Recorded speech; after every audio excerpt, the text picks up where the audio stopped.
Welcome back to History They Buried, where the past is never truly dead, just hidden. Each day, we uncover the forgotten, the covered up, and the unspeakable truths buried beneath everyday lives.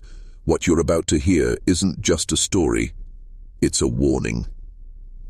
This is the macabre history of the Browning family, a bloodline in Tennessee whose name still lingers in whispers across the Appalachian Mountains. For decades, their land was marked by silence, sickness, and disappearances that no one dared investigate too closely. Locals said the Brownings were different, but what they meant was far darker, a family whose secrets rotted inside the bones of their children and whose isolation twisted into something no outsider could ever fully understand. If you had wandered through their valley in the late 19th century, you might not have even known they existed. The Browning homestead sat in a hollow where sunlight rarely broke through the trees, a place the mountain itself seemed to reject. Those who did stumble too close often returned shaken, muttering about pale faces in the windows, or children who stared too long without blinking. What made the Browning family so disturbing wasn't just the house or the land or the whispers of graves hidden beneath it. It was the family itself. Generations had passed without ever leaving the mountain, without ever mixing with the world beyond. Their bloodline remained locked within itself, and with each passing year, it showed. Neighbors described them as sickly, with strange mirrored features, like copies of the same face stamped onto each new child. Doctors, when called, left quickly and rarely returned. One physician, whose notes were later discovered tucked into a county archive, wrote, "There is something unnatural here, a weakness in the body, but more than that." That entry was dated 1873. Weeks later, the doctor vanished while traveling the ridge. His horse was found, but he was not.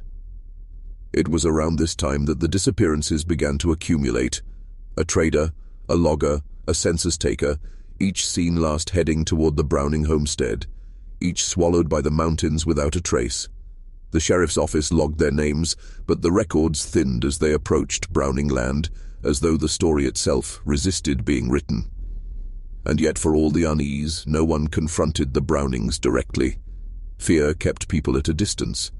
Fear, and perhaps something older, an understanding that the family's roots ran too deep into the mountain soil, and that whatever bound them to that cursed hollow could not be undone. Before we continue with the story and unspeakable secrets, I want to ask you something important. This channel is not for everyone. Only the bravest souls who dare to confront the darkest chapters of American history. If you've made it this far, you're not like most people. You understand some truths are too horrifying to ignore, no matter how much they disturb us.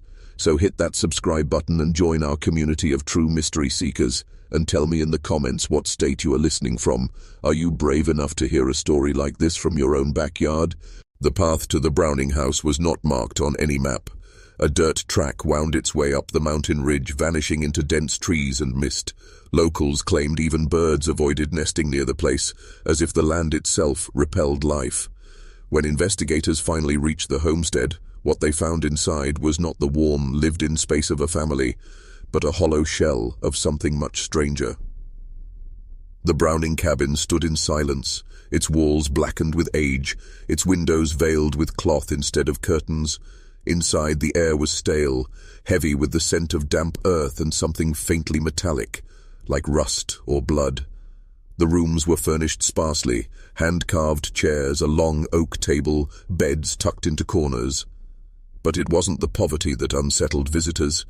It was the feeling that eyes were always watching, even when the rooms were empty. Neighbors had whispered for years that the Brownings rarely ventured into town. Supplies were fetched by the eldest son, always at dusk and always in silence. No one recalled hearing laughter from the children. In fact, those who claimed to have glimpsed them spoke of odd, unsettling details. Skin too pale for mountain folk, eyes mismatched in color, movements stiff and uncoordinated, as if something in their very blood weighed them down. One woman remembered how years earlier, a Browning child had been brought into town for medicine. She swore his face carried a strange asymmetry, his jaw slightly twisted, one arm shorter than the other. People muttered that it wasn't illness. It was something deeper, something born of kinship that should never have crossed. And though no one dared speak the word aloud, they all knew what the whispers meant: inbred bloodlines. When officials entered the bedrooms that day, they found peculiar details that reinforced the suspicion. Every bed was pushed close together, as if the family feared separation. Crude drawings covered the walls, figures with hollow eyes, stick-like bodies, and marks that seemed almost ritualistic. On the floorboards, dark stains spread beneath the beds. Some were old, others recent. To this day, no one can say with certainty if it was spilled animal blood or something more human. The most disturbing detail wasn't material, it was the silence. Investigators later recalled that not a single Browning's child cried, laughed, or even spoke when they were found. They stared with dull, unblinking eyes, their expressions as vacant as the dolls carved from corn husks on the shelves, as if they had long ago learned that sound brought punishment, or worse. This was no ordinary mountain family. This was a household bound by secrets buried so deep, even their own children seemed like ghosts of a bloodline gone wrong. Next, we discover how the Browning family's disturbing history was tied not just to Tennessee, but traced back to other states, leaving a trail of disappearances. The Browning cabin in Tennessee was only the beginning. As investigators sifted through the homestead, they found scraps of old letters and newspaper clippings stuffed into a wooden box beneath the floorboards. The papers were yellowed with age, the ink fading, but one detail leapt out. The name Browning appeared far beyond Tennessee. A farm in North Carolina, a church registry in a small Appalachian town, and most chilling of all, a newspaper headline about a missing family near the Blue Ridge Mountains, dated nearly 2 decades earlier. The deeper authorities dug, the clearer it became. The Brownings had not always been rooted in Tennessee. They were drifters, carrying their name and their secrets from state to state, leaving only whispers and disappearances in their wake. The North Carolina reports were vague, almost deliberately so. In 1911, a preacher's family vanished from a parish near Asheville. No bodies were ever recovered, no graves dug. But one neighbor told the paper he saw a strange, pale group camping near the parish weeks before the vanishing, figures who did not speak a word and who moved like shadows between the trees. No arrests were made, no proof ever surfaced, and the case was quietly dropped. Yet, in the letters hidden under the Browning floorboards, a single chilling line was scrawled in a child's hand. They prayed with us before they slept. The handwriting was shaky, uneven. Perhaps the attempt of a young Browning child, perhaps something more sinister. The possibility began to surface. Was this not just a family living in isolation, but a family that sought out others and erased them? When Tennessee locals were asked about the Brownings' past, most claimed ignorance. But an old hunter recalled meeting an older Browning patriarch decades earlier who hinted at kin in the Carolinas. He described them as a line that don't break, no matter what law or preacher says. At the time, the words seemed little more than mountain rambling, but viewed in the light of what investigators uncovered, it painted a disturbing picture. The Brownings' bloodline may have been deliberately kept within itself, stretching across state lines, never mingling with outsiders, except in ways that ended in silence. The trail in North Carolina added a new dimension to the fear. It wasn't just about what happened inside the Browning house. It was about where else they had been, and how many missing names in old ledgers might have been tied to them. For decades, mountain folk spoke of the Brownings like an echo, never quite present, but never gone. Always somewhere in the dark timberline, where the mist swallows sound and strangers disappear. Next, we uncover the link between the Brownings and their disturbing presence in Ohio, where entire families began to vanish without a trace. By the 1920s, whispers of the Browning family began surfacing far from the shadow of the Appalachians. Ohio, a land of farmlands and bustling new towns, became an unexpected stage for the family's unsettling trail. At first, the cases appeared unrelated, scattered disappearances in rural areas, forgotten quickly by overworked sheriffs. But taken together, they formed a chilling pattern. One of the earliest documented cases came from Fairfield County. A family of 5 was reported missing after neighbors noticed their homestead abandoned, food still rotting on the table, doors left ajar. There were no signs of robbery, no footprints to follow, just an unnatural stillness. The local paper called it a domestic tragedy, suggesting they'd simply fled debts or shame. But when search parties scoured the woods, they found something that didn't fit: children's clothes, torn and muddy, hidden in the hollow of a tree. A decade later, another family disappeared near Stark County. This time, a young farmhand told authorities he had seen a strange wagon passing the back road at night. He swore the riders were unlike anyone he'd seen, silent, pale and watchful, with faces that seemed to blur in the lantern light. No one believed him then, dismissing his story as fear-talking. But in the Browning family's hidden papers, investigators later found references to the Ohio kin.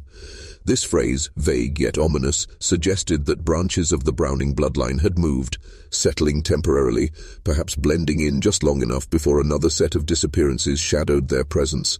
It wasn't just Tennessee or North Carolina anymore. It was a spreading sickness. Local folklore in Ohio began to echo the Appalachian whispers. Farmers spoke of seeing families that never smiled, passing by at dusk, carrying their belongings in silence. Hunters claimed to find camps deep in the woods, fires burned low, bones buried shallow, and faint prayers still carved into nearby trees. The phrase often repeated was, "They keep to themselves," but those who spoke it often added one more chilling truth: those that meet them don't stay around long. The missing persons cases piled up, none with conclusive evidence, all with a silence that hung too heavy. As generations passed, people stopped asking too many questions. In the small towns of Ohio, the Browning name was rarely spoken aloud, but in hushed tones locals admitted what they suspected: the disappearances weren't random, they were ritual. And if the Browning line truly thrived on keeping bloodlines unbroken, Ohio may have been the place where it spread, where outsiders were pulled in, not just as victims, but as unwilling sacrifices to keep that twisted lineage alive. Next, we trace the Browning family's path even further south, to Chiefland, Florida, where the family's presence left behind one of the most disturbing legends of all. By the time whispers of the Browning family reached Florida, the story had twisted into something even more grotesque. Unlike the isolated farms of Tennessee or the wooded hollows of Ohio, Chiefland was a place where the swamp itself seemed to breathe. Spanish moss hung low, waters festered with unseen creatures, and the air was thick with decay. It was here, locals claimed, that the Browning bloodline sank deeper into its own madness. Old-timers in Levy County spoke of a settlement on the swamp's edge, hidden, half-built from rotting wood and sinking stilts. No records placed it on any map, yet hunters and fishermen swore they stumbled across it when the fog grew too thick. What they described was less a home and more a colony. Cabins sagging into the marsh, strange wooden idols carved from cypress trunks, and circles of stones blackened by fire. The most unsettling tales were about the people themselves. Those who caught glimpses said they looked alike, too alike. Gaunt faces with sunken eyes, features repeating as though copied generation after generation. Children ran barefoot through the muck, their laughter hollow, their movements jerky. Some swore that at night they could hear singing across the water, low, droning chants in no language anyone recognized. Disappearances in Chiefland were often dismissed as swamp misfortunes. Travelers drowned, hunters went missing, boats overturned. But behind closed doors, locals whispered about the swamp family that never seemed to die out, no matter how many decades passed. In the 1940s, a trapper reported finding animal bones arranged in spirals on a sandbank, alongside something he refused to describe in detail. All he would say was, they weren't animal anymore. Perhaps the most chilling testimony came from a drifter in 1951. He claimed he was taken in by the family after losing his way.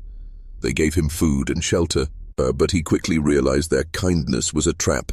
He described being forced to sit at a long wooden table where every face stared at him silently, their eyes gleaming in the lamplight. The food was boiled roots and unrecognizable meat. The eldest man, gaunt with a milky film over his eyes, spoke just once. Blood must stay. Outsiders feed it. The drifter escaped into the swamp under cover of darkness, half-starved and delirious. Days later, when he was found near a highway, his story was dismissed as rambling madness. But his descriptions matched the whispers passed down in Levy County for decades. Whether they were a cult, an inbred clan, or something far older and darker, the Browning family's Florida chapter carved itself into local legend. The swamps, it was said, had absorbed their secrets, and anyone who dared to look too closely risked being swallowed whole. Next, we follow the Browning Trail westward to Washington state, where their presence took on an even more terrifying form, disappearances tied to the deep forests and mountains. The forests of Washington have always carried an unsettling weight. The endless pines, the dripping moss, and the silence that stretches for miles. It's the kind of silence that makes you feel watched. By the 1960s, hikers and hunters alike were vanishing deep within those woods. Rangers blamed wild animals, bad weather, or disorientation, but locals in the small logging towns whispered a different explanation. The Brownings have come west. At first, the stories sounded like paranoia. Who could believe that a single family, rooted in Tennessee hollows and Florida swamps, had made its way thousands of miles to the Pacific Northwest? Yet the disappearances carried a strange, familiar pattern. Campsites were found abandoned with food still cooking over fires.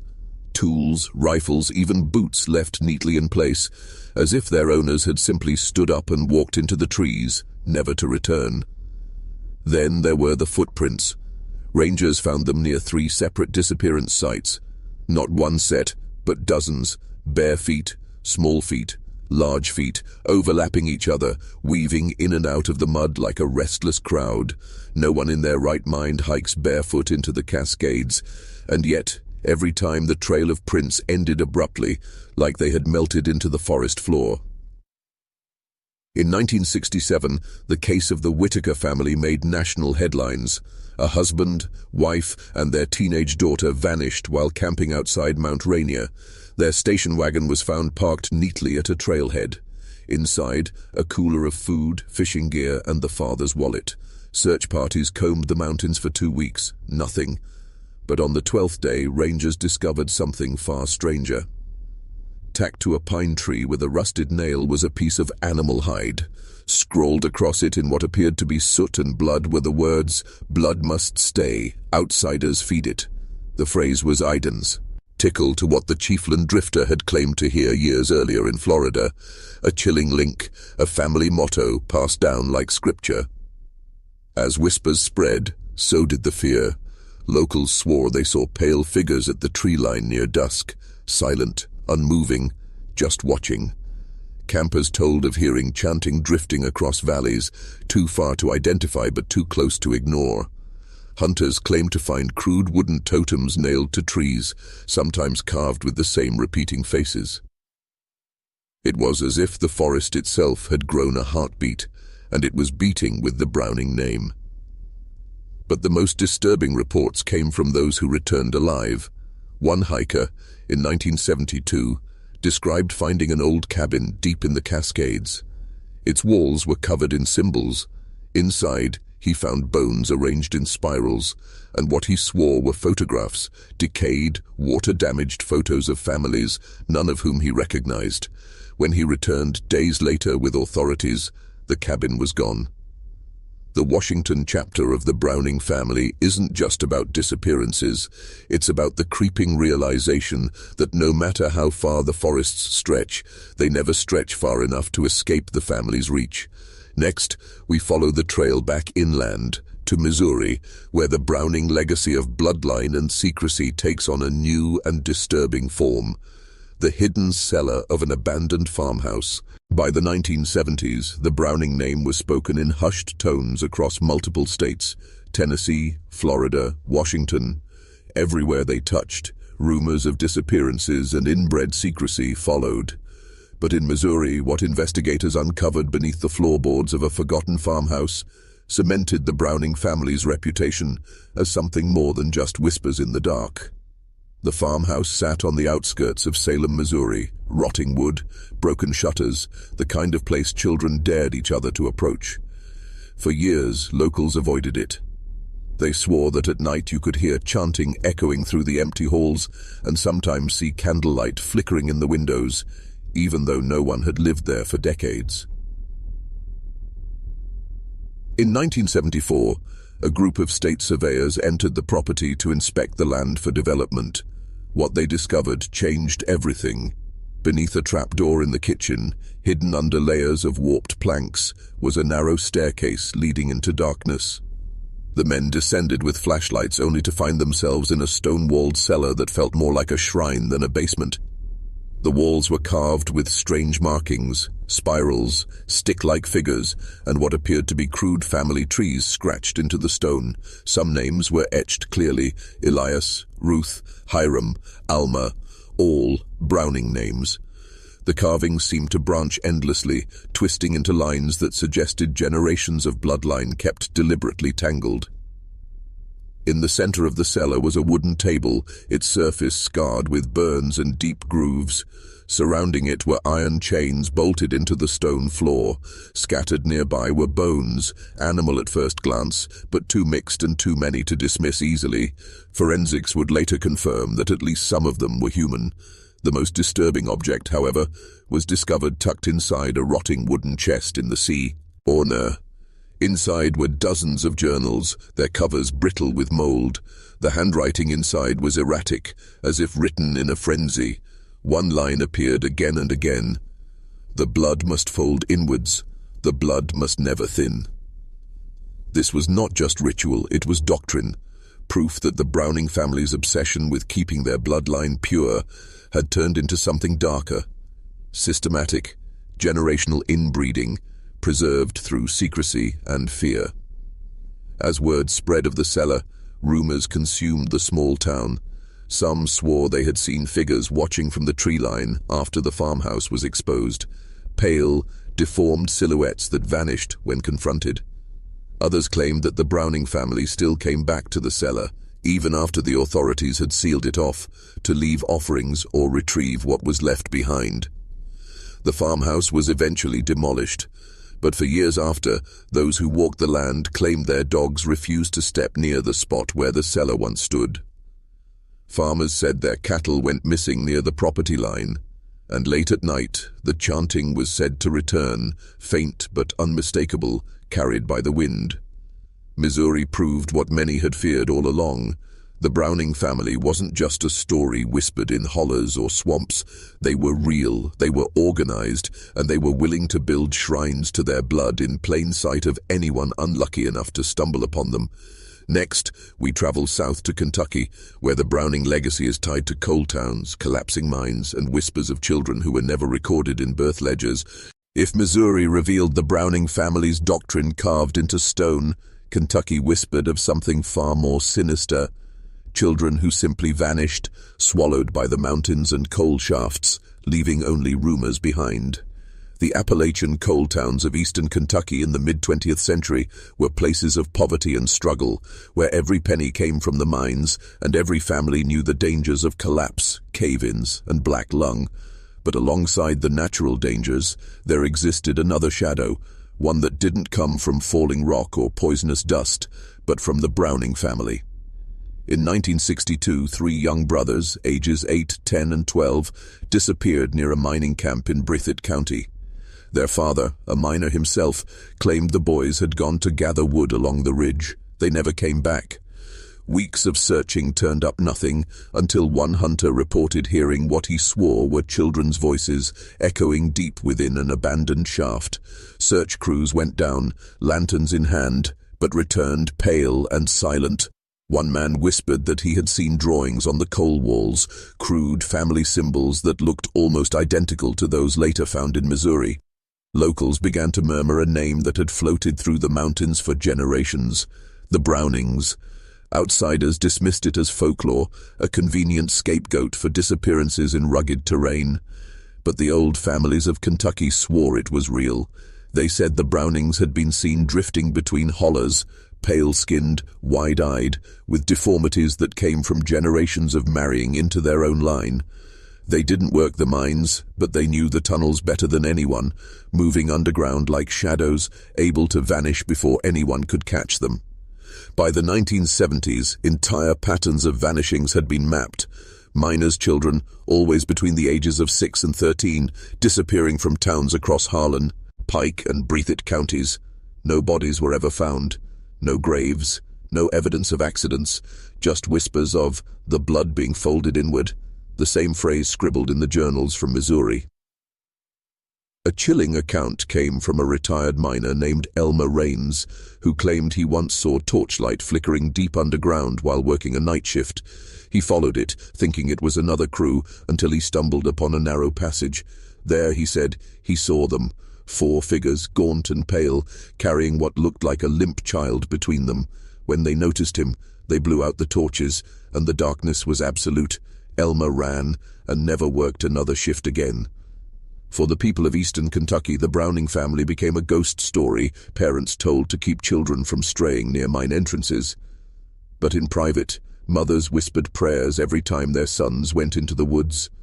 The mines, already symbols of death and hardship, became something worse. Doorways into a hidden world where the Browning family thrived. Missouri had shown us carvings and journals. Kentucky revealed the family's hunger. And unlike folklore, hunger leaves trails. Next, we journey to Ohio, where official records and foster homes reveal how the Browning family managed to weave itself into systems meant to protect children. Kentucky's coal mines hinted at the Browning family's hunger, but Ohio revealed something darker, the way they slipped unnoticed into systems designed to protect children. In the early 1980s, Ohio was in the middle of a foster care crisis. Orphanages were overcrowded, social workers were overwhelmed, and records were often incomplete. It was in this chaos that the Browning name began appearing, always on the margins, always just enough to vanish before questions were asked. In 1981, a foster home in rural Muskingum County filed reports of a visiting family that regularly came to help with chores. They weren't staff and they weren't volunteers on record, yet somehow they had access. The children described them as pale people, who brought food but asked strange questions, always about their parents, their bloodlines, and whether they had siblings. Within months, 3 of the children placed in that home had gone missing.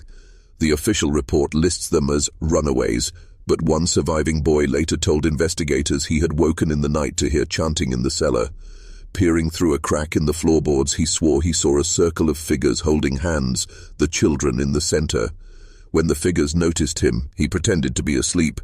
By morning, the cellar was empty, and so were the bunks of the 3 missing children. What's chilling is that none of this stayed in the public record for long. The files went missing, the orphanage itself shut down within 2 years. But through a request for forgotten case notes, fragments surfaced. In one document, a social worker scribbled a line, "The Browning family knows how to move between the cracks. They adopt without papers, they foster without names." In Cleveland, an even stranger account emerged in 1987 when a nun running a Catholic orphanage claimed she had been approached by a man offering donations. His name, Joseph Browning. He spoke softly, politely, almost too calmly. But when she asked for identification, he only smiled and said, "Our names matter less than our blood." The orphanage declined his offer. Weeks later, one of the youngest girls vanished during morning prayers.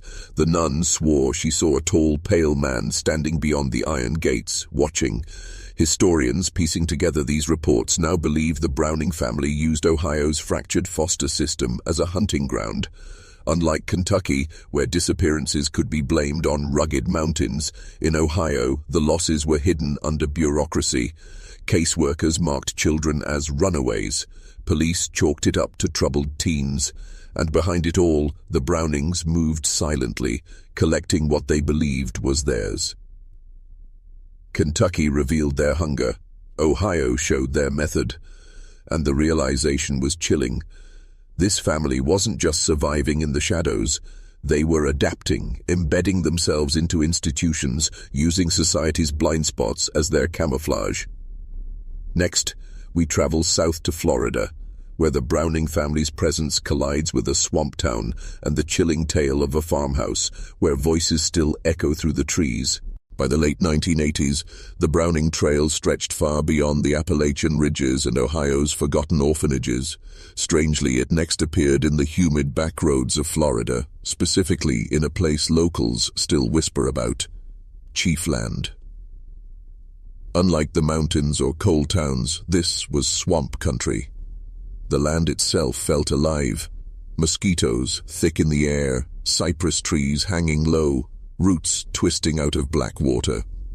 People here didn't trust outsiders, but they remembered one family that came quietly in the summer of 1988. They rented a dilapidated farmhouse on the edge of town, cash only. Nobody ever saw a moving truck, just pale figures stepping from an old van with children who never played with the locals. The farmhouse, already half rotting from humidity, quickly earned a reputation. Neighbors claimed the Browning children never attended school. At night, lanterns flickered in the windows, though there was no electricity line to the property. One farmer recalled passing the house at dusk and hearing what sounded like a chorus. Voices, layered, chanting in tones that didn't match children or adults. It wasn't English, he later said. It wasn't anything I knew, but it made my skin crawl. Then came the disappearances. In August, a young girl named Mary Lou vanished from a gas station only a few miles from the farmhouse. Her bike was found leaning against the wall, her soda half finished, but she was gone without a trace. Deputies questioned the Brownings, but the family was calm, cooperative, almost rehearsed. Joseph Browning, the supposed patriarch, told officers they had been praying at the time of her disappearance. With no evidence, the case went cold. But locals noticed something darker. After Mary Lou's vanishing, strange figures began appearing near the swamp's edge, children who looked malnourished, standing silently at the tree line before vanishing back into the mist. Hunters swore they heard weeping from the farmhouse even when no one was outside. And one woman passing at night described the terrifying sight of children lined up against the window, staring blankly into the darkness as though waiting for someone. By 1989, the farmhouse was abandoned. The Brownings were gone as suddenly as they had arrived, leaving behind only furniture covered in mold and the faint smell of something metallic like rust or blood. Local deputies refused to search the swamp thoroughly, citing alligators and unsafe terrain. But in the years since, ghost hunters and amateur historians who ventured into the ruins claimed the same thing: voices. A chorus, faint but rising, echoing through the trees, repeating words no one could decipher. Whether it was the echo of cult practices, the trauma of stolen children, or something even more sinister, one truth stuck with locals: you don't go near the farmhouse at night. The Browning family didn't just use Florida as a hiding place. They left an imprint so strong it warped the land itself. Next, we travel back north into Washington state, where a remote logging town uncovers records suggesting the Browning family wasn't just hiding children, they were keeping them underground. By the early 1990s, the Browning family's trail resurfaced, this time in the damp forests of Washington state, not the bustling city of Seattle, but deep in the Cascades, where logging towns clung to the edge of survival. It was here, in a town with fewer than 600 people, that records revealed the Brownings had taken residence in an abandoned company bunkhouse. The bunkhouse, built decades earlier for lumbermen, had no business housing a family. It had been condemned after a fire in the 1960s, its wooden beams scarred and walls blackened with soot. Yet witnesses remembered a pale man, likely Joseph Browning, paying an old logger cash to fix it up. Locals thought it odd, but in towns like these, people didn't pry. At first, the family seemed invisible. No children were ever seen outside. No one attended church or school. But locals reported strange purchases: sacks of rice, flour, kerosene, and an unusual amount of rope and nails. When questioned, Joseph claimed they were simply building something for the children. That phrase unsettled the shopkeeper, who later admitted he didn't sound like a father. He sounded like a caretaker in charge of livestock. Then came the noise. Workers on night shifts in the mills swore they heard faint hammering echoing from beneath the earth near the old bunkhouse. One man described it as digging, steady, methodical, like someone tunneling. Another recalled hearing crying, muted, as if trapped under layers of soil. By winter, rumors spread of an underground chamber. Loggers speculated the Brownings were carving out cellars in the old mining shafts that ran beneath the hills. Sheriff reports, now partially redacted, confirm an inspection attempt in late 1991. Deputies found crude wooden stairs leading into a dugout basement lined with planks and lanterns. The smell was suffocating. Mildew, rot, and something worse, like old meat leffy, tea to spoil. Inside, they discovered what they described as compartments.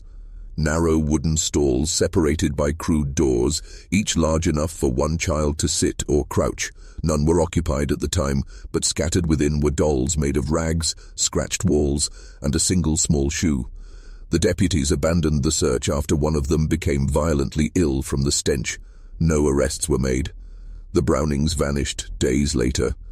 The bunkhouse stood silent, its underground chamber bricked up crudely. Locals avoided the property after strange sightings, figures of children standing silently in the fog, sometimes appearing on the logging road before dissolving into the tree line. Even now, ghost hunters who venture into the ruins describe a suffocating heaviness. Some swear they hear muffled scratching beneath the floor, as if something, or someone, is still trying to claw its way out. Washington may have been just another stop for the Browning family, but for the town that remembers, it was where the line between family and captivity blurred beyond recognition. Next, we follow the trail into Missouri, where court records and sealed documents suggest that the Browning children weren't only hidden, they were experimented on in ways that remain unexplained to this day. If Washington was where the Brownings built hidden chambers, then Missouri was where whispers turned into evidence, though evidence too disturbing for most people to ever see.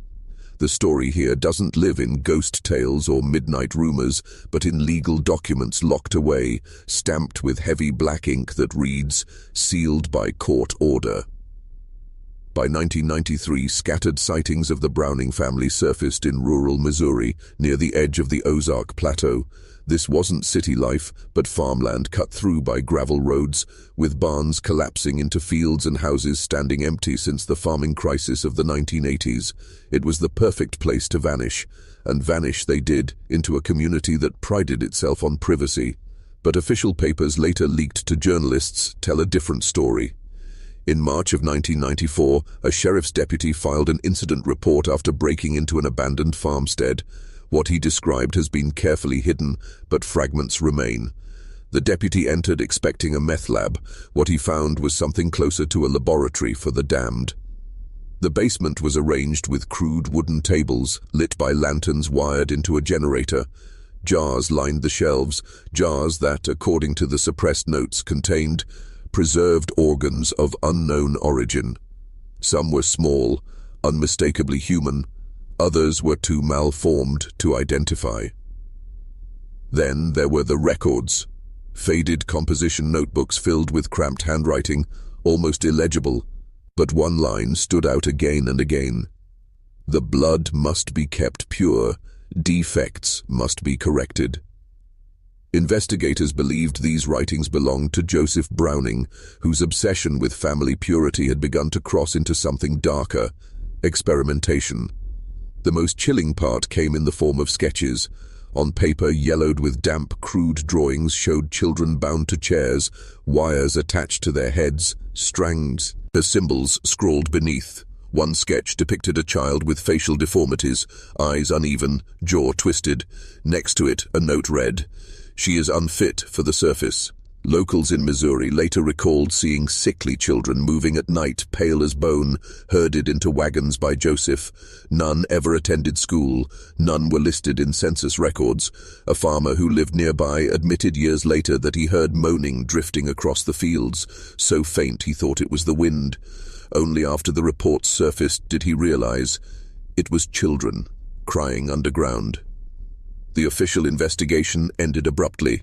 Federal agents seized the farmstead within days, and the Browning family once again disappeared.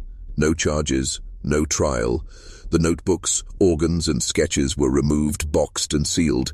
The sheriff who filed the initial report retired soon after, refusing interviews. His only public statement was short and bitter. There are things families do behind closed doors that should never see the light of day. The Brownings weren't hiding secrets, they were breeding them. Missouri left scars deeper than any Appalachian rumor, because unlike whispers of hauntings or folklore, Missouri put ink on paper, ink that has been locked away ever since. The Brownings weren't just hiding children anymore, they were shaping them into something else. Next, we uncover the Kentucky connection, where whispers of inbreeding and generational sickness surface, tracing the Browning bloodline back further than anyone dared to admit. When people speak of Kentucky's backwoods, they often imagine whiskey stills, coal dust, and bluegrass music, but tucked away in forgotten hollows, where daylight barely filters through the canopy, family lines twist into something more unsettling. It is here, in rural Kentucky, that the Browning family's origins reveal themselves, and with them, a sickness that would haunt generations. Census records dating back to the late 1800s show clusters of Brownings scattered across eastern Kentucky, near Breathitt and Perry County. Locals knew them as mountain folk, isolated, wary of outsiders, and known for keeping their own. But behind this reputation lay whispered warnings that the Brownings rarely married beyond their bloodline. They preferred kin to kin, calling it tradition, though others called it corruption. By the 1920s, doctors in nearby towns quietly recorded a disturbing pattern. Children born to Browning households often carried visible deformities, crooked jaws, sunken eyes, twisted spines. Some could not walk properly, others could not speak at all. One physician wrote in a private letter never meant for public view, "I have treated Browning children whose bones appear as if softened, whose skin is too pale for the living. Their kin calls it a family trait. I call it an illness of the blood." Even more disturbing was how these conditions were hidden. Families like the Brownings seldom brought children into town. Neighbors would see glimpses of them only at dusk, wandering barefoot along dirt roads, their faces covered with cloth, their movements strange, almost jerking, as if their bodies could not follow the rhythm of ordinary life. Local folklore began to weave itself around these sightings. In Appalachian storytelling, there are tales of hollow-born children, children too malformed to walk among men, raised in shadow, never to be seen under the sun. In Kentucky, these stories didn't feel like folklore, they felt like warnings. One chilling account came from a midwife in 1947 who was called to a Browning cabin high in the mountains. She later confessed to a preacher that what she delivered was not fit for this world. The infant, she claimed, had no eyes, just skin stretched where the sockets should have been. The preacher urged her never to speak of it again. Within months, the midwife disappeared from the area entirely. The Browning family's obsession with purity wasn't simply about marriage. Old letters found in Kentucky archives reveal notes passed between relatives, describing their fear of tainted blood from outsiders. They believed that by keeping their line closed, they preserved strength. But what they preserved instead was sickness, an inherited curse that echoed through their descendants. Generations later, when Joseph Browning established his secret compounds in Tennessee and Missouri, these same deformities reappeared. Eyewitnesses described children with faces strangely familiar to those who remembered the Kentucky Brownings decades before. Pale, malformed, and withdrawn, they bore the unmistakable stamp of bloodlines too closely entwined. Kentucky wasn't just another stop in the Browning family's long history of shadows. It was the root system, the soil where their obsession with blood first poisoned them. And like any poison, it spread outward, carried from hollow to hollow, state to state, until it became something larger than family. It became legend. Next, we step deeper into Cleveland, Texas, where the Browning shadows re-emerged in ways that left entire communities whispering of disappearances and strange children seen only at night. Cleveland, Texas, just north of Houston, wasn't the kind of place where people expected whispers of the Appalachian Mountains to follow. Yet by the late 1960s, strange rumors began circling in this small town. Families spoke of children glimpsed at night, moving awkwardly along tree lines, never stepping into the open. And the stories, always told in hushed voices, carried one familiar name: Browning. Unlike Kentucky's hidden hollows, Cleveland was no mountain refuge. It was farmland and swampland, crisscrossed by two-lane highways and railroad tracks. Outsiders wondered how a family so deeply tied to Appalachian secrecy had reached Texas. Locals had no doubts. They said the Brownings were planted here, quietly settling on cheap land at the edge of town, building shacks and sheds that didn't appear on official maps. Residents noticed odd things first. Hunters claimed they saw figures moving in the pine thickets, always small, always just out of sight. One man swore he shot at a deer in 1972, but saw in the muzzle flash a childlike figure crawling on all fours, its limbs too long for its body. He never went hunting near the Brownings' land again. Teachers in Cleveland elementary schools reported another unsettling pattern. Children who arrived for only a month or two, pale and sickly, then vanished from the register. Their names always matched the Browning family tree. No parents ever explained the absences. When pressed, the children simply disappeared, as if they had never existed. By the late 1970s, police records began noting missing persons around the Browning property. Most were drifters or runaways, people society rarely followed up on. But one case stuck. A 14-year-old boy from Cleveland went missing after sneaking out with friends to explore the woods near the Browning settlement. The others returned pale and shaken, refusing to speak of what they saw. Why? And deputies questioned them. One finally whispered, "There were kids there, but they weren't right. They didn't want us to leave." The phrase spread quickly. The night children. Cleveland parents began warning their kids never to walk alone after dark, never to cross the Browning land, no matter how tempting the shortcuts. The fear wasn't just of being kidnapped, it was of being seen. What made it worse was how the Browning compound seemed to shift. Structures would appear, then collapse. Shacks half-built, then abandoned like test runs for something bigger. Neighbors swore they heard chains rattling at night, echoing from the woods. Others claimed they saw lantern light drifting through the trees, not held by any hand but floating at uneven heights, as if children too small for their burden were carrying them. By the 1980s, whispers turned into silence. Police reports dwindled, not because the disappearances stopped, but because they were ignored. People learned to stop asking questions. Cleveland became one of those towns where everyone knew, but no one spoke. What few dared to acknowledge was that Cleveland wasn't random. It was deliberate. The Brownings had spread outward from Kentucky like roots searching for new soil. And Texas, with its swamps and shadows, gave them the cover they needed. The night children weren't an accident. They were a continuation. Next, we uncover how Washington State, far from the Appalachians, became another unexpected stage for the Browning family's dark legacy. The question is, how far could their reach truly go? If Cleveland, Texas felt uncomfortably close to the Appalachian roots of the Browning family, Washington State seemed impossibly far. How could whispers from the Tennessee mountains carry to the dark forests of the Pacific Northwest? Yet by the early 1990s, small towns tucked along the Cascade Range began repeating the same name, Browning. At first, no one believed it. The Pacific Northwest was already home to legends, the Sasquatch, ghost towns swallowed by timber, entire logging camps that vanished into fog. A family of inbred mountain folk didn't fit the narrative, but then came the disappearances. One of the earliest cases was recorded in 1992 near the town of Morton. A young couple hiking in Gifford-Pinchot National Forest failed to return. Rangers found their tents slashed open, supplies scattered, but no footprints leading away. What they did find, pressed into the wet earth, were smaller prints, child-sized, bare, and oddly misshapen. Locals who heard the details whispered the same phrase used decades earlier in Texas: the night children.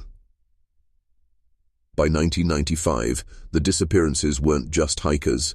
Seasonal workers, loggers, road crews, even berry pickers vanished without a trace.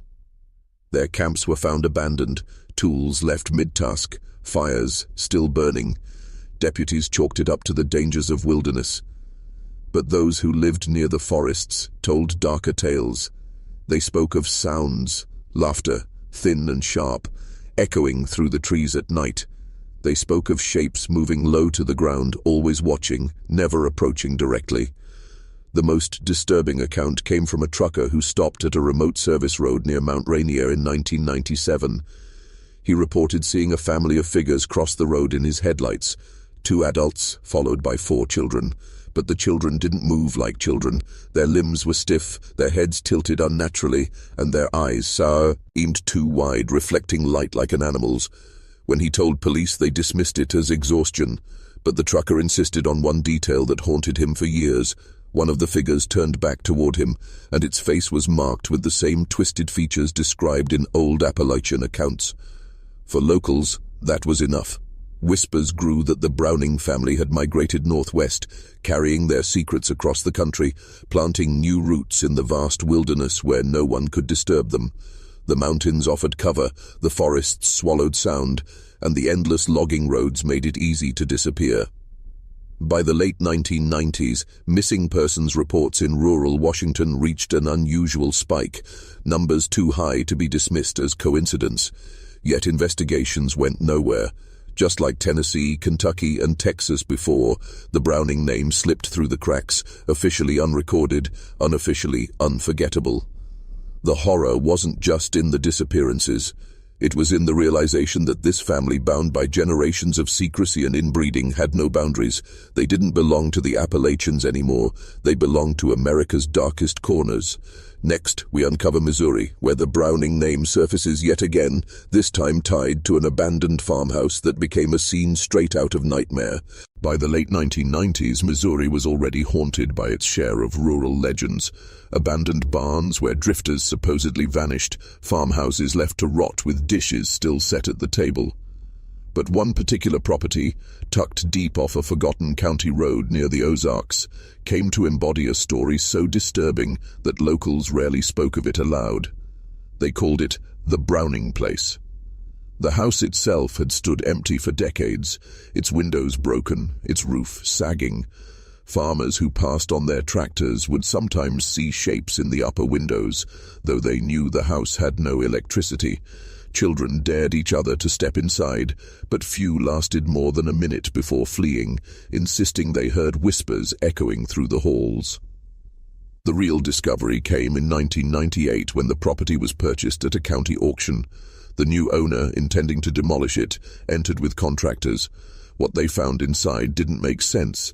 Dust lay thick across the furniture, yet the bedrooms were furnished with small beds lined in a row, each with handmade quilts. The kitchen cupboards still held jars of preserved food, rotted now but sealed with care. In the cellar they uncovered something worse, crude wooden restraints bolted into the stone walls, along with shelves of old leather-bound journals. The handwriting inside those journals matched no known owner of the farm. Instead, the entries repeated the same surnames again and again: Browning, Carter, Mullins, names already whispered in Appalachian folklore. One entry, dated 1967, chilled investigators. "We take only what the land won't miss. Children are the purest, they wander and forget. Keep them quiet, keep the blood strong. The mountain way is the only way." Sheriff's deputies quietly removed the journals, but not before photographs circulated among locals. That was when the stories began to spread. People who had lived near the farmhouse for years remembered nights when strange fires burned behind the property, or when livestock vanished without explanation. Some swore they'd seen figures, thin, hunched, always watching from the tree line. The most unsettling discovery wasn't written in the journals. It was hidden behind a false wall in the upstairs hallway. Contractors pulled it down and revealed a narrow crawl space filled with small objects: children's shoes, dolls with cracked porcelain faces, and tarnished lockets engraved with initials. Each item catalogued, never explained. No missing persons report was ever officially tied to the farmhouse, but locals didn't need paperwork to convince them. They believed the Browning family had used the house as a way station, a place to rest while moving further west or north, carrying their bloodline with them. And then came the sound. One of the contractors swore that while removing debris, he heard footsteps above him in the attic. Heavy, deliberate, as if someone was pacing. But when the crew checked, The attic was empty, except for more small beds lined neatly in rows, each covered in rotting quilts. The farmhouse was eventually burned down in an accidental fire, though no official cause was ever confirmed. Locals insist it was no accident. It was an attempt to erase whatever history had taken root there. But even today, drivers passing that stretch of road in Missouri report strange sights, flickers of lantern light among the trees and the faint sing-song voices of children carried on the wind. Next we move to Kentucky, where the Browning bloodline surfaces in chilling detail, tied directly to a series of graves discovered deep in the Appalachian foothills. Kentucky's Appalachian foothills have always been a place where stories hide in the soil. The rolling fields and tangled woods are littered with forgotten graveyards, stone markers eroded until names vanish, leaving only the memory of those who once lived. But in 2003, one such burial ground brought the Browning name roaring back into the present. It began when a group of hikers near Clay County stumbled across half-buried stones deep in the woods. Unlike normal cemeteries, these graves were scattered in no pattern, some upright, others collapsed, as though hidden rather than honored. The hikers alerted local authorities, and soon a small archeological team was called in. What they unearthed was disturbing. Most of the graves were shallow, no more than 3 feet deep, the remains hurriedly placed inside rough wooden boxes. Some were children, others were adults with skeletal deformities, elongated jaws, bowed legs, and signs of congenital disease. Forensic experts concluded the remains showed evidence of generations of inbreeding. But what froze the investigation was the lettering carved into one of the larger stones, faint but still visible. Browning blood holds strong. The site contained at least 20 separate burials. DNA testing revealed strikingly close genetic similarities across nearly all of them, suggesting they belonged to one extended family line. Locals whispered it was proof the Browning clan had never truly left, that while their stories traveled across states, parts of the family had dug their roots deep into the Kentucky mountains, preserving themselves in isolation. Old men in town recalled strange nights back in the 60s and 70s when they swore they saw torchlight flickering on the ridges. A retired deputy claimed he once followed footprints through the woods after a livestock mutilation and found himself staring at crude wooden effigies hanging from trees. He never filed a report, but years later when the graves were uncovered, he muttered, "I told you, they never left."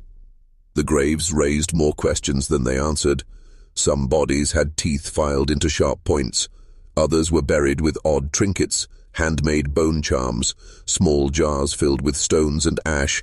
One child's skeleton was discovered with a wooden mask tied around its skull, too large for its face, as though it had been forced on after death. The official report labeled it an unregistered family cemetery, but among the people of Clay County, it was spoken of as something darker, a hidden chapter in the Browning lineage, where the family's obsession with keeping their bloodline pure created something monstrous. To this day, hikers report unease near the site. Compass needles spin erratically. Wildlife avoids the area. Some claim they've seen pale figures standing among the trees, watching silently until the intruder leaves. The graves remain fenced off, overgrown with weeds, but locals say the ground itself feels restless, as though the Browning dead are not fully gone. And in whispers, one question lingers. If these graves are only one branch of the family, how many others are still buried, scattered across the Appalachian wilderness, waiting to be found? Next we move to Cleveland, Texas, where the Browning Trail leads to a community unsettled by vanishings and sightings tied to the family's wandering presence. Cleveland, Texas, a town small enough that everyone seems to know everyone else, yet large enough for people to vanish without explanation. In the summer of 1998, 2 young women disappeared from the outskirts of the Sam Houston National Forest. Their abandoned car was found near a dirt logging road, the doors unlocked, headlights still on, but the women were never seen again. At first, locals assumed it was the work of drifters, but whispers began almost immediately. Older residents recalled stories long before the disappearances of a pale, ragged family that would sometimes emerge from the forest. They would trade handmade goods, strange talismans, or jars of preserved meat in exchange for basic supplies. They never stayed long, never spoke much, and always retreated back into the trees before nightfall. Some swore they bore the name Browning. The disappearances gave the stories new weight. Sheriff's deputies searched the forest with dogs and helicopters combing through the underbrush. What they found was deeply unsettling: crude shacks hidden in the pines, made of scavenged tin and wood. Inside there were animal bones strung from rafters, jars of cloudy liquid, and old quilts so filthy they seemed to disintegrate when touched. On one wall, a word had been carved repeatedly into the wood: pure. The shacks were abandoned, but there were signs of recent habitation: ashes still warm in a fire pit, footprints leading deeper into the woods. The search pushed further, but within days the trail went cold. Officially, no link was ever proven between the missing women and the shacks. But off-record, one deputy admitted, those weren't just squatters, it looked like a clan, and it wasn't the first time. For decades, residents of Cleveland had quietly spoken about the family in the forest. They weren't just poor drifters, they said. They were descendants of the Moun. Tane clans, families that left the Appalachians generations ago and carried their old ways south. Families obsessed with bloodline, secrecy, and survival away from outsiders. Some claimed they were the last trace of the Browning blood in Texas, clinging to life in shadows, never quite blending in, never quite gone. What made the rumors harder to dismiss was the eerie consistency of the sightings. Always pale faces, always malnourished, misshapen figures, often described as moving silently, barefoot, with eyes that seemed to reflect light unnaturally. Hunters spoke of being watched, their camps ransacked by unseen visitors. One man swore he found a crude doll outside his tent, made of twigs and bound with human hair. He never went back to the forest. By the early 2000s, Cleveland's missing persons cases had become too many to ignore. Though not all could be traced to the forest, enough of them lingered near its edges that locals began to call it the Browning Woods. Yet every official investigation was shut down for lack of evidence, as if the truth itself refused to be written. Today, the Sam Houston National Forest still holds a reputation for unease. Visitors report whispers in the trees, movement just out of sight, and strange markers carved into trunks. Some believe the Browning family never left, that their bloodline scattered, but their methods remained. And in Cleveland, Texas, the disappearances are remembered not as isolated tragedies, but as warnings. Because whenever someone goes missing near those woods, people still mutter the same words: the Brownings took them. Next, we travel to Missouri, where the Browning family name surfaces again, this time tied to chilling court records and a farmhouse that locals swore was cursed. Missouri, 1936. Court archives from a rural county courthouse hold a file that should have been routine, a case of land inheritance. But what makes this file remarkable is the name that appears again and again: Browning. According to records, a man named Elias Browning laid claim to a decaying farmhouse just outside the Ozarks. On paper, the dispute was simple: land rights, unpaid taxes, a transfer of deeds. Yet when deputies arrived at the farmhouse to serve papers, what they found was far from ordinary. The house itself was collapsing, its roof sagging, its windows shuttered. But the deputies wrote in their report that the air was thick with a stench they could not place. The inside was worse. Every wall was marked with symbols drawn in charcoal and ash, crude spirals and jagged shapes that seemed almost ritualistic. In the kitchen, jars filled with cloudy liquid lined the shelves. Some contained what appeared to be animal remains, others held things that could not be identified at all.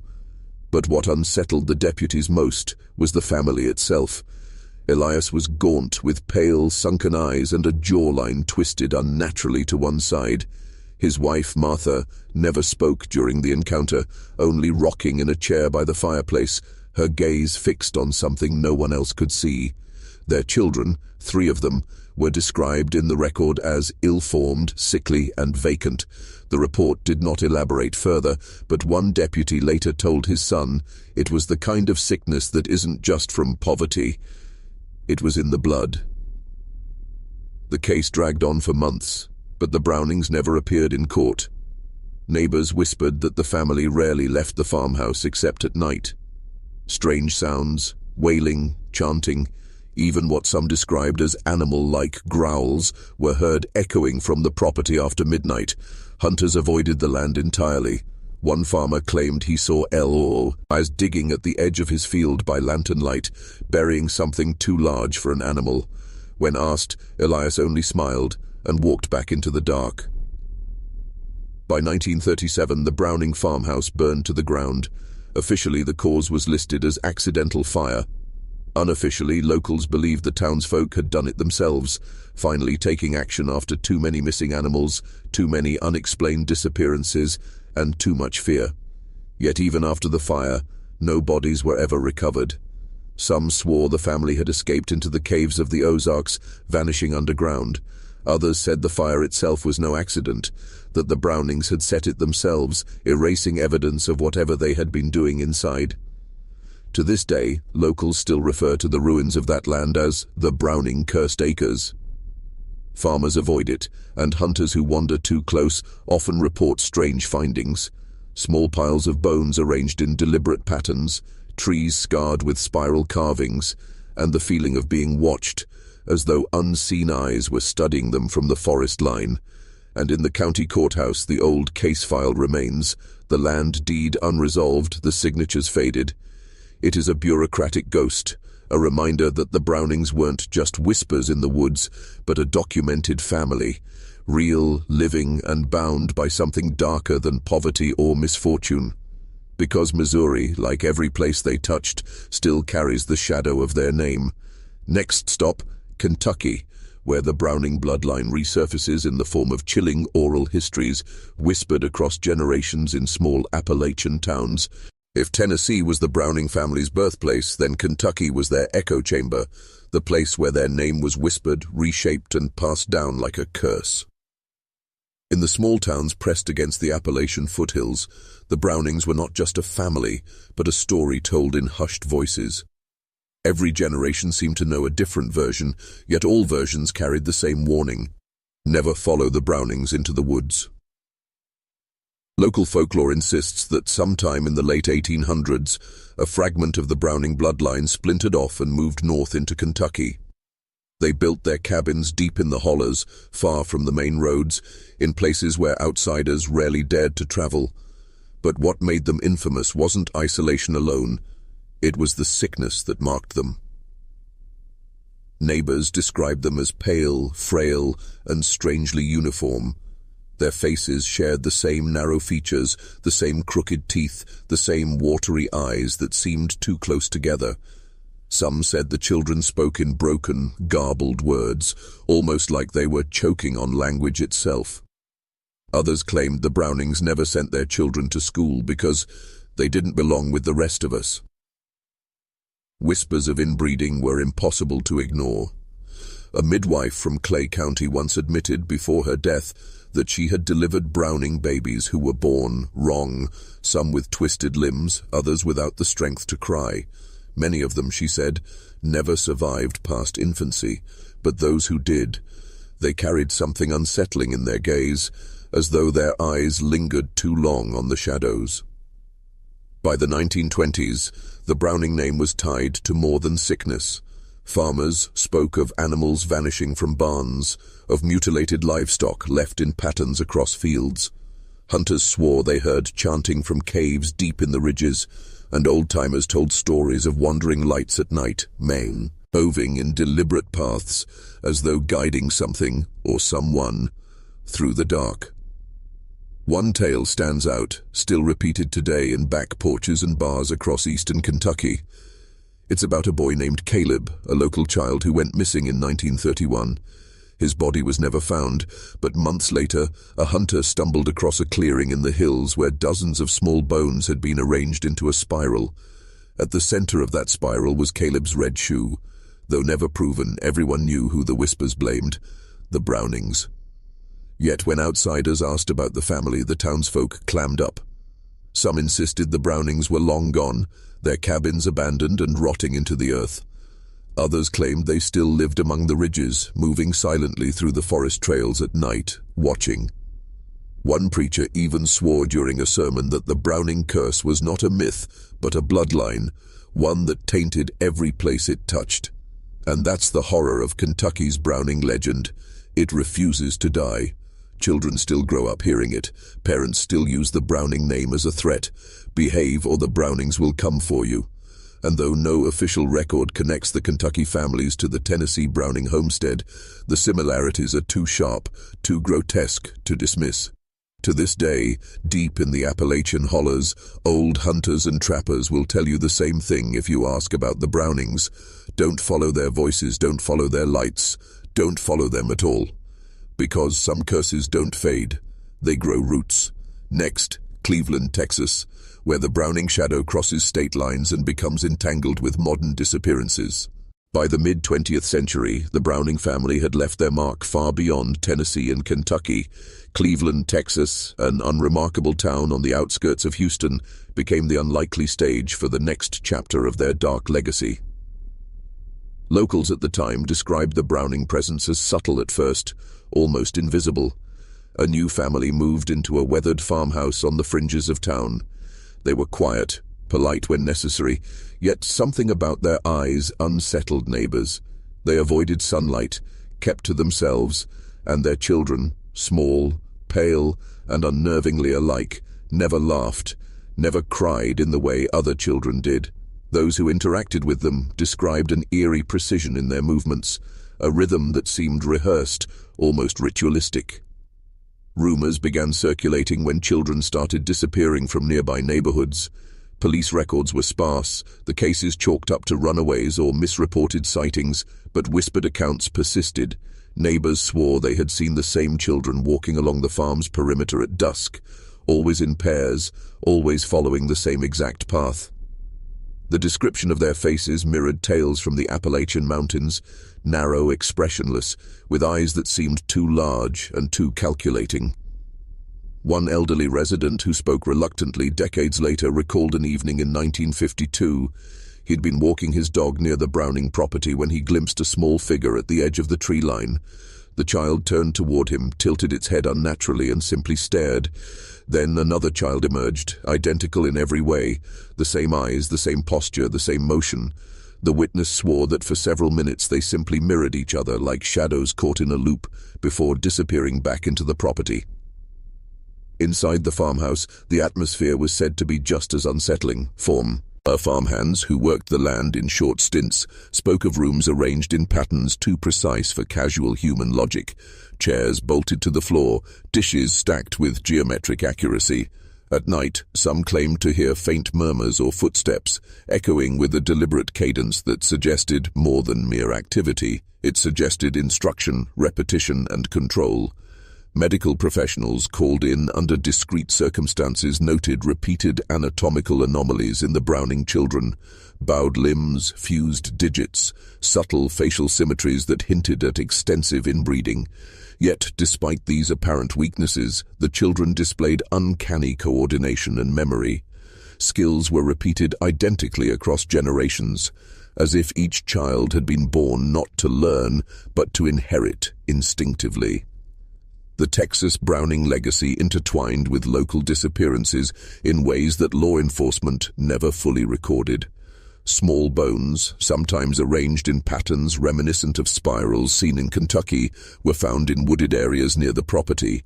Nothing conclusive, no names ever attached. Yet the similarity to earlier Appalachian tales was undeniable. Residents began avoiding the area entirely at night, leaving the farm isolated, a silent monument to the shadowed continuity of the Browning line. Cleveland became a crossroads in the Browning story, proof that their reach was not confined to mountains or hollers, but could spread quietly, undetected, into everyday towns, leaving fear and unanswered questions in its wake. The disturbing pattern was clear. Wherever the Browning family moved, repetition followed, both in behavior and in the inexplicable recurrence of missing children. Next, the Appalachian Mountains, returning to the original foothills, where the Browning echo blends past and present horrors, revealing the full cycle of their legacy. The Appalachian Mountains had always been the cradle of the Browning family's most enduring secrets. Even after decades of expansion into towns like Cleveland, Texas, their origins clung to the rugged ridges and hidden hollows of Tennessee. Returning to these mountains is like stepping into a landscape where time itself seems warped, where the past bleeds into the present and every shadow could conceal repetition. The foothills remained sparsely populated in the 1950s, and the Browning homestead, partially abandoned yet fiercely maintained, was shrouded by towering trees and thick undergrowth. Those who ventured near the property reported a distinct chill, a silence that wasn't merely the absence of sound, but the active avoidance of life. Birds never nested in the immediate area. Deer avoided the hollows. Locals whispered that even the wind behaved differently there, curling into unnatural spirals around the old cabin. The family by this point had perfected the methods of continuity, a living experiment in behavioral and genetic repetition.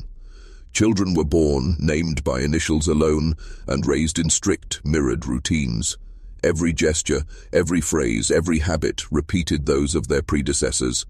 Neighbors recalled glimpses of pale, eerily identical children performing synchronized tasks in the fading light, as if some invisible conductor guided them. One witness, an elderly schoolteacher, described seeing the same child step from the forest to the riverbank daily at precisely 4:17 p.m., walk the same path, collect the same stones, then return, always alone, always identical. Inside the homestead, the air was thick with history and decay, yet paradoxically, nothing truly aged. The floors, once creaking under weight, now resisted collapse. The walls, lined with portraits and personal artifacts, preserved the eerie symmetry of the family's existence. A broken chair here, a meticulously arranged shelf there, every object maintained in exact repetition. Archaeologists and anthropologists who dared to study the site noted recurring patterns in the soil, twisted root formations, and faint impressions of what could be children's hands pressed into clay, decades old, yet preserved unnaturally. The inbreeding was evident in subtle, unsettling ways. Facial features mirrored one another almost perfectly, gestures and posture aligned as though each generation were a clone rather than a lineage. Still, the children displayed resilience, a strange intelligence, and an uncanny awareness of the environment. Locals who survived brief encounters described their presence as unnerving, the sense that they were watching not with curiosity, but with memory. Records from surrounding towns in North Carolina and Kentucky hinted at disappearances and sudden relocations, subtle links in the Browning network. Every movement seemed purposeful, maintaining isolation while spreading the shadow of repetition. Births were meticulously noted, but deaths never officially recorded. The mountains themselves seemed complicit, swallowing evidence, bending geography, and harboring a silence thick with secrets. The chilling reality of the Appalachian Browning homestead is not only that their descendants existed there, but that their methods of repetition, control, and concealment were perfected in these hills. Every child born into the family became both a continuation and a reflection, echoing traits and behaviors so precisely that outsiders could only perceive it as uncanny perfection. In the shadows of the mountains, the Browning family had transcended conventional mortality, their lives and actions looping in a haunting, almost mechanical rhythm. It is here, in the Appalachian hollows, that the Browning story ties together. The mountains were more than a home. They were a crucible, shaping a family that defied ordinary life, ordinary death, and ordinary memory. By the late 1960s, whispers of the Browning family had begun to drift beyond the dense hollows of Tennessee, crossing state lines into the forests and small towns of North Carolina. Unlike the isolated Appalachian homestead, these areas were touched by roads, schools, and markets, yet still cradled by mountains and old-growth forests that seemed to guard secrets. Those who stumbled across the Browning lineage here reported a different kind of unease, not the silence of abandonment, but the suffocating weight of repetition. Families in towns like Asheville and Boone noted strange patterns. Children with peculiar mirrored features, families with uncanny similarities in posture and habits, and neighbors who insisted they'd seen the same individuals in different towns across the span of months. A school principal in the 1970s recounted seeing a boy, initialed J, exit the classroom, walk precisely the same path along the schoolyard, and return at the same minute every day for weeks. When questioned, the boy gave answers that felt rehearsed, almost as if he were reading a script embedded deep within memory. The Browning children in North Carolina were described as timeless, their faces pale and rigid, almost untouched by ordinary life. Yet beneath this eerie perfection, subtle imperfections betrayed the inbred lineage. Fused digits, elongated spines, mirrored molars, all repeated across generations. Those in the community who interacted briefly with them spoke of the same chilling sensation. The children seemed to know more than they could possibly learn, repeating knowledge, gestures, and routines they could never have been taught. Records from neighboring counties revealed more than just sightings. Birth certificates were filed inconsistently with initials instead of names. School records occasionally disappeared, only to reappear years later under the same initials, in the same order. Townsfolk recalled instances of families of ghosts appearing briefly at markets or churches, children and adults moving in mechanical synchrony, performing everyday tasks as if trapped in a loop that had no beginning or end. Unlike the seclusion of the Appalachian Mountains, these glimpses in North Carolina suggested the Browning methods were adaptive, not bound entirely to isolation. The repetition that once existed within a single household now seemed to migrate, subtly influencing neighboring families and towns. Observers speculated that the Browning line had perfected a psychological patterning alongside genetic replication, rituals, gestures, even the very cadence of speech repeated across space as naturally as it did across generations. One chilling account from 1974 describes a local farmer walking along a wooded trail near a small creek. He noted children emerging from the forest, all wearing hand-me-downs identical in shape and cut. They walked the path in exact formation, paused at a broken fence post, turned in unison, and disappeared without a sound. When the farmer returned the following week, the trail showed no footprints, only subtle impressions in moss that seemed to rearrange themselves like a pattern, not random human tracks. It was clear by then that the Browning influence was not merely biological. The patterns, the mirrored gestures, the repeated behaviors, it was as though the family had discovered a way to extend identity itself beyond space, carrying their loops of life into neighboring towns while remaining hidden in plain sight. And yet, despite these sightings and minor records, no formal investigations ever uncovered names, photographs, or traceable descendants. North Carolina became a subtle, almost invisible stage for the Browning family's quiet expansion.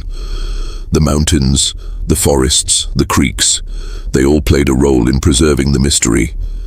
Every repeated step, every mirrored habit, every untraceable child suggested a lineage that had learned to survive by perfecting repetition and leaving no tangible evidence of mortality or deviation. Next, Chiefland, Florida. The story follows how the Browning lineage surfaced far from the Appalachians, leaving clues of uncanny behavior in seemingly ordinary towns. By the early 1980s, the Browning family's shadow had stretched far beyond the Appalachian hollows and the forests of North Carolina, reaching the subtropical humidity of Chiefland, Florida. Unlike the quiet isolation of Tennessee or the scattered towns of North Carolina, Chiefland offered a curious contrast. Open fields, small businesses, and a community that believed itself far removed from the eerie patterns haunting the Browning lineage. Yet even here, the unsettling influence of the family began to surface, almost imperceptibly, in ways that locals could not name but instinctively felt. The first reports were subtle, neighbors recalling children who appeared suddenly at the edge of properties, performing tasks in perfect symmetry with other children already present. Residents remembered seeing pale figures moving along the old railroad tracks at twilight, their postures unnervingly alike, their heads turning in unison toward approaching strangers. One elderly shopkeeper recalled a boy, initialed M, repeating the exact same gestures of counting coins at his counter every afternoon for weeks. Each repetition was precise, unforced, yet imbued with an unnatural rhythm that unsettled anyone who watched. Medical records, partially accessible decades later, revealed more disturbing patterns. Children born in Chiefland during this period often displayed the same mirrored anomalies seen in the Appalachian Browning line: fused fingers, subtle cranial asymmetries, recurring molar formations.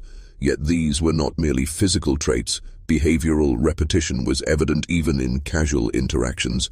Teachers noted that certain children seemed to anticipate instructions before they were given, repeating phrases spoken in previous classes verbatim, despite never having been present at those earlier lessons. The sense of déjà vu was pervasive and chilling. Residents who ventured near the outskirts of town spoke of odd rituals: circles of hand-dug depressions in the soft Florida clay, lines traced in the dust that would be repeated identically the next day, and faint, rhythmic tapping on abandoned porches in perfect cadence with one another. One local historian, compiling records in the late 1990s, described the experience as watching shadows of the past walk among us, aware but unseen. Unlike the isolated mountains, Chiefland revealed the adaptive nature of the Browning family's methods. Here, the repetition was not constrained to a single household or immediate lineage. It spread outward. Communities unknowingly became part of a larger, looping pattern, influenced by the subtle presence of children and adults who mirrored the original Browning traits. The inbred line had perfected not only genetic repetition, but behavioral mimicry, embedding a sense of temporal echo wherever they appeared. Perhaps the most chilling account came from a retired postal worker in 1985 who recalled delivering mail to a small, weathered house at the edge of town. He noted children, initialed L and J, performing the same choreographed tasks he had seen months earlier along a creek in Tennessee, despite the vast distance. The gestures were identical, the rhythm flawless, as if the family's memory had traveled through the air, carried by some unseen current, leaving only echoes behind. Even as decades passed, no official records tied these children to the Browning family. Birth certificates were inconsistent, names changed or vanished, and photographs, if any existed, disappeared or remained undiscovered. Yet the repetition persisted, a silent, unbroken lineage of uncanny precision, demonstrating that the Browning influence could migrate, adapt, and implant itself in new terrain, far from its mountain origins. Chiefland became a quiet proving ground for the theory that the Browning line did not simply survive, it propagated identity itself, reshaping local communities into mirrors of their own patterns. And though the subtropical sun and open plains seemed mundane, the repetition lurking within shadows, gestures, and whispered echoes reminded anyone perceptive enough. Nothing in this family was ever truly ordinary. Next, Washington State. The Browning family moves no earth, blending into a region of dense forests and industrial towns, revealing darker behaviors that span generations. The dense, rain-soaked forests of Washington State became the final known refuge of the Browning lineage. By the late 1990s, fragments of the family had drifted from their Appalachian and Florida roots, carrying with them not only the genetic echoes of inbreeding, but a disturbing behavioral inheritance that had traveled decades, miles, and generations. Unlike Tennessee's remote hollows or Florida's open plains, Washington offered a mix of industrial towns and secluded woodlands, a landscape both confining and concealing, perfect for a family accustomed to repetition, isolation, and meticulous control. Local historians and curious residents later recalled oddities in the towns bordering the Cascade Mountains: children with the telltale mirrored features, fused digits, subtle cranial asymmetry, repeating molar patterns, appeared in public spaces only to vanish without explanation, leaving behind perfectly mirrored footprints, small tools placed in identical positions, and rituals performed in precise order. One teacher described a boy, initialed M, arranging pencils exactly as she had seen months earlier in a classroom in Tennessee. The gestures were mechanical yet intentional, almost as if the child were guided by a memory older than his own life. Even adults in these northern regions displayed uncanny repetition. A retired logger, recounting his experiences decades later, spoke of a man seen daily walking the same route through thick evergreens, pausing at exact intervals to glance over his shoulder, every step mirroring movements he had seen in the Appalachian footage, long suppressed by authorities. Neighbors who tried to speak to the family reported conversations that looped, phrases repeated with unnatural accuracy, pauses identical, expressions mirrored, as though the individual were reliving someone else's memory in real time. Washington's rainy environment, thick forests and long shadows allowed the Browning family's patterns to thrive invisibly.